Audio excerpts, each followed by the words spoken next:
بڑی اہم بات ہے جس کی سمجھ اکثر لوگوں کو نہیں آتی، اگرچہ وہ ڈگریاں رکھتے ہیں، دانش میں پہچانے جاتے ہیں، دنیا میں ان کی عقل و دانش کا لوہا مانا جاتا ہے، لیکن یہ یقین کتنے کم لوگوں کو نصیب ہے کہ تمام مخلوقات کا رزق اللہ سبحانہ و تعالیٰ کے ذمہ ہے۔ ہر کوئی یہ سمجھتا ہے کہ رزق میری محنت سے مجھے ملے گا۔ نو ڈاؤٹ محنت کرنے کی تو ضرورت ہے۔ لوگ یہ سمجھتے ہیں ڈگری ملی تو رزق ملے گا، پھر انگوٹھا چھاپ فیکٹریوں کے مالک ہیں اور ڈگریاں رکھنے والے بے روزگار پھرتے ہیں۔ اس وقت کسی کو خیال نہیں آتا، اس وقت کسی کو یہ سوچ نہیں آتی کہ اس کا رزق اس کی ڈگری کے ساتھ وابستہ کیوں نہیں ہے۔ آئیے دیکھتے ہیں رب العزت اس بارے میں کیا ارشاد فرماتے ہیں۔ وَمَا مِن دَابَّةٍ فِي الْأَرْضِ إِلَّا عَلَى اللَّهِ رِزْقُهَا وَيَعْلَمُ مُسْتَقَرَّهَا وَمُسْتَوْدَعَهَا كُلٌّ فِي كِتَابٍ مُبِينٍ۔ زمین میں چلنے والا کوئی جاندار نہیں مگر اس کا رزق اللہ تعالیٰ کے ذمے ہے، اور وہ اس کے ٹھہرنے کی جگہ کو بھی جانتا ہے اور اس کے سونپے جانے کی جگہ کو بھی۔ سب کچھ ایک واضح کتاب میں ہے۔ ذرا غور کیجئے زمین میں کتنے جاندار بستے ہیں،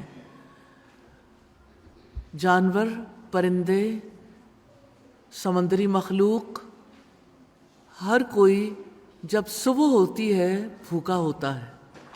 ہر کسی کی نیچر مختلف، ہر کسی کا مزاج مختلف، ڈیمانڈ مختلف۔ کوئی ایسا جانور نہیں ہے جس کا رزق اللہ تعالیٰ کے ذمہ نہ ہو۔ ماں کے پیٹ میں پلنے والے بچے کا رزق بھی اللہ سبحانہ و تعالیٰ کے ذمہ ہے۔ اسی طرح زمین کے کونے کونے میں بسنے والے انسانوں کا رزق بھی اللہ تعالیٰ ہی کے ذمہ ہے۔ سیدنا حذیفہ بن اسید سے روایت ہے کہ نبی کریم صلی اللہ علیہ وسلم نے ارشاد فرمایا، 40 یا 45 رات تک نطفہ جب رحم میں ٹھہرتا ہے تو فرشتہ اس پر داخل ہو کے کہتا ہے، اے رب یہ بدبخت ہے یا نیک بخت، پھر انہیں لکھ دیا جاتا ہے۔ پھر کہتا ہے اے رب یہ مذکر ہوگا یا مؤنث، پھر یہ دونوں باتیں لکھ دی جاتی ہیں اور اس کے اعمال و افعال، موت اور اس کا رزق لکھا جاتا ہے۔ پھر صحیفہ لپیٹ دیا جاتا ہے، نہ اس میں زیادتی کی جاتی ہے نہ کمی، یہ تقدیر ہے۔ اللہ سبحانہ و تعالیٰ نے کسی کی پیدائش سے پہلے جب انسان گوشت کی حالت میں نہیں ہوتا، سوچئے نطفے کی حالت سے وہ ابھی جمے میں خون کی صورت میں ہے، تقدیر پہلے سے لکھ دی گئی۔ انسانوں اور جانوروں کی ضروریات مختلف نوعیت کی ہیں، مختلف غذائیں کھاتے ہیں، اس کے باوجود اللہ سبحانہ و تعالیٰ ہر ایک کو اس کا رزق پہنچاتا ہے۔ سوال یہ پیدا ہوتا ہے انسان کو یقین کیوں نہیں آتا؟ اس لیے کہ انسان سوچتا نہیں ہے، غور و فکر نہیں کرتا، اس لیے اسے اللہ سبحانہ و تعالیٰ کی قدرت پر یقین نہیں آتا۔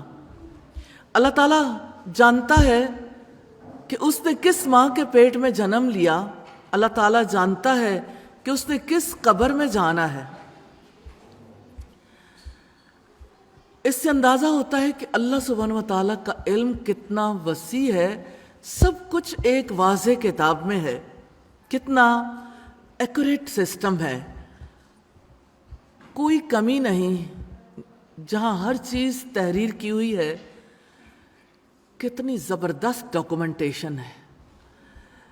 انسان اللہ تعالیٰ کے علم کو اپنی محدود سوچ میں لانا چاہے تو کانپ اٹھتا ہے، رونگٹے کھڑے ہو جاتے ہیں، اس کے علم کے تصور سے ہی انسان عاجز آ جاتا ہے۔ انسان جتنا غور کرتا چلا جاتا ہے اللہ سبحانہ و تعالیٰ کی عبادت پر راضی ہو جاتا ہے۔ یقین اسی طرح انسان کے دل کے اندر آتا ہے، ایک لفظ کے ساتھ یقین اندر نہیں اترتا۔ یقین کے لیے تفکر ضروری ہے، اسی لیے رب العزت نے حکم دیا ہے غور و فکر کا۔ افلا یتدبرون القرآن، کیا وہ قرآن میں غور و فکر نہیں کرتے؟ ام علی قلوب اقفالها، یا ان کے دلوں پر تالے پڑے ہوئے ہیں.